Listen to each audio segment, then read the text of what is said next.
couple of pins. I just wanted to show you my new pin. So I got a Maleficent pin, and I don't know the guy's name, but it's from Aladdin, and it says tall, dark, and sinister. And this one says something about spells, I think. I can't read it from there. Also, a quick story about my ghost stories pin here. So you know that I was in Orlando last week, or late last week, and I'm getting my days confused. And I just did a Spooky University drawing. That's why the cup's in here. We'll use it as a prop. No. Anyway. So I went to Orlando, and I had that Ghost Stories pin on my backpack.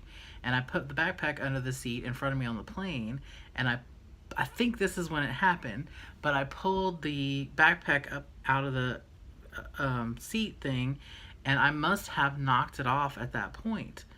Well, flash forward to I'm back, and my husband and I go to this party, and I usually feel the backpack for the pin for some reason. I don't know why I do that, but I always check there. Well, I checked, and the pin wasn't there. And so I was so upset. I was so sad. I tried not to dwell on it too much, and I kept thinking, well, I probably knocked it off in the plane or at some point in the trip, and it's just gone, you know. Well, anyway, so the next day, that was yesterday, Sunday, I was putting on my shoes, my tennis shoes, and I always knock my tennis shoes off. I think we talked about that in the Spooky University, you know, weird things you do.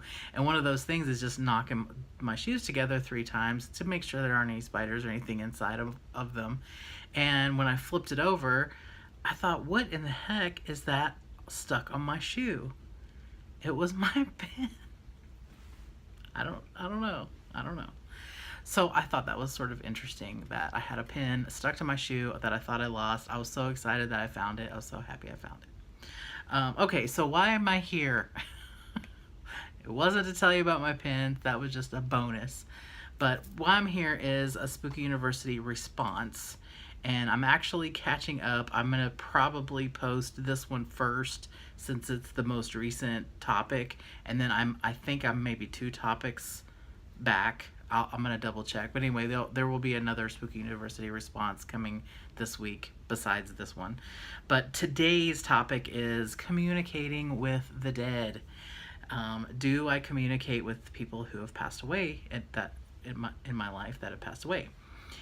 So yeah, I do. I talk to my granny. I talk to her sometimes, you know, especially when I'm not 100% sure how to deal with a specific situation or something like that. So I do say, you know, Granny, what would you do? And I don't necessarily know if I'm getting to her, if she's hearing me. I'd like to think so. I do miss her a lot, so I won't talk about that a whole lot. But so that's when I've talked to her that way. I have had dreams about her, and in my dreams, the dreams that I've had about her were, I knew that she had passed away, and in my dream she was alive again. And I realized it in my dream. Like, I was thinking, wait, she's not alive, but here she sits. And maybe it was just all my imagination, or maybe I dreamed that she had died or something. So I'm always very, very happy to see her, and I always try to sit and talk to her and just spend time with her. So I'm sure it's just my subconscious wanting her to still be around. So again, I won't talk too much about that. I'd also talk to my cat Pigeon, who she was before Luna was even around. Pigeon was my cat, and I have her cremated, and she is in her urn beside my bed, and I definitely talk to her sometimes. I miss her a lot too. So yeah, so I definitely talk to people or animals who have passed away that I've known.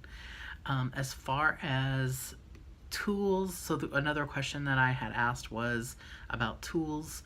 have I ever used, a Ouija board or candles or a psychic or a medium or any of those things? Yes, yeah, I have. Were they successful? I mean, Ouija boards are such a hard thing to decide if anything actually was real. I've never had it move, not even with somebody acting like they were moving it. So no, I wouldn't call that any sort of a success. I do have Ouija boards in my house. There's one actually right up here. But they're mainly to me for decoration. I don't really use them anymore. Tarot cards, yes, I have used tarot cards, but not. All right, so it's the next day. Actually, I got a call from my mom.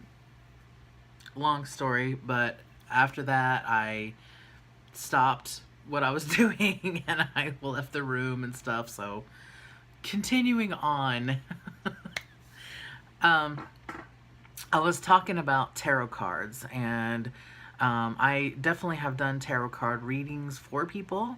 I've had tarot card readings done for me, and I don't think I've ever communicated with the dead through that. I have gone to a psychic before.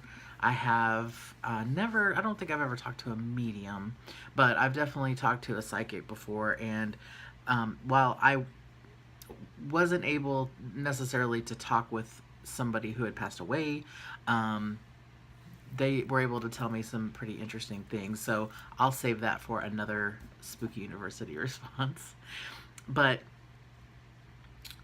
I think that it's possible to definitely have a one-way conversation with the dead. And I think that there are probably people who can hear energies that have passed on.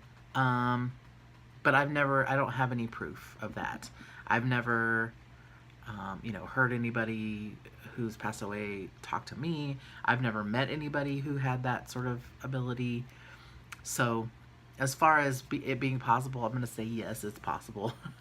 But, excuse me, but I've never actually observed it or been a part of it where something came of it. So I think that's actually going to be it for my Spooky University response for this communicating with the dead topic. I am definitely late, and I think I'm going to stop this video and probably do the next one and try to get caught up. So I hope you have a good day or good night or whatever, wherever you are, and I will talk to you next time. Bye.